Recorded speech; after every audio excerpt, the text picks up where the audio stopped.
43-31 nasindane part 3 plus my part time Mactive vibes ndikarangarira ndikakaya penito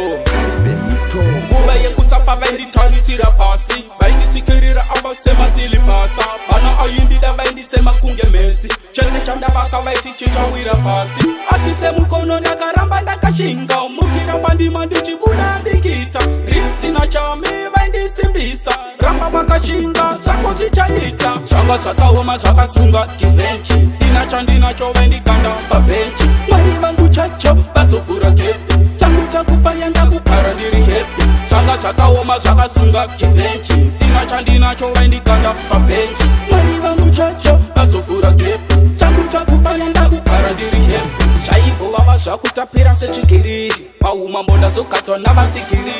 nhasi zvovabaya vakubata mbijiri pavakandikava vakandiyambutsa mhiri handichabatikei ndakuchinja magiya ndeke ndichakwira mhiri ndichaflya zvese zvaveseti zvangu zvakufaya zvakapera kare kare zvekukanga waya zvanga zvakaoma zvakasunga kivenchi sina chandinacho vaindikanda pabhenchi mwari vangu chacho vazovhura gepi changu chakufaya ndakugara ndiri hepi zvanga zvakaoma zvakasunga kivenchi sina chandinacho vaindikanda pabhenchi mwari vangu chacho vazovhura gepi changu chakufaya ndakugara ndiri hepi nguva yekutsafa vainditarisira pasi vainditsikirira avasema silipasa vana ayindida vaindisema kunge mesi chese chandavaka vaitichichawira pasi asi semukono ndakaramba ndakashinga mukira pandima ndichibuda ndikita rimsina chame vaindisimbisa ramba vakashinga zvako chichaita zvanga zvakaoma zvakasunga kivenchi sina chandinacho vaindikanda pabhenchi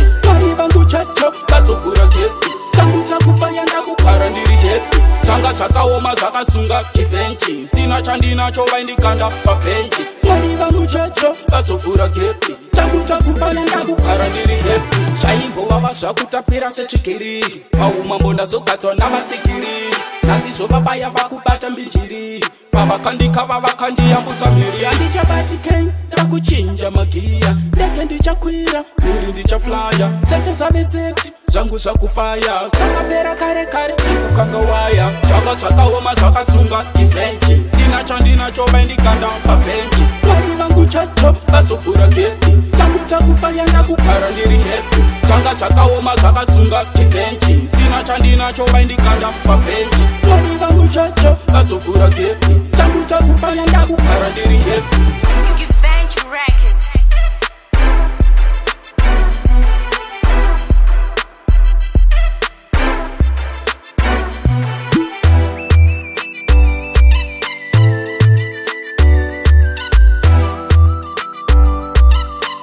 Benito.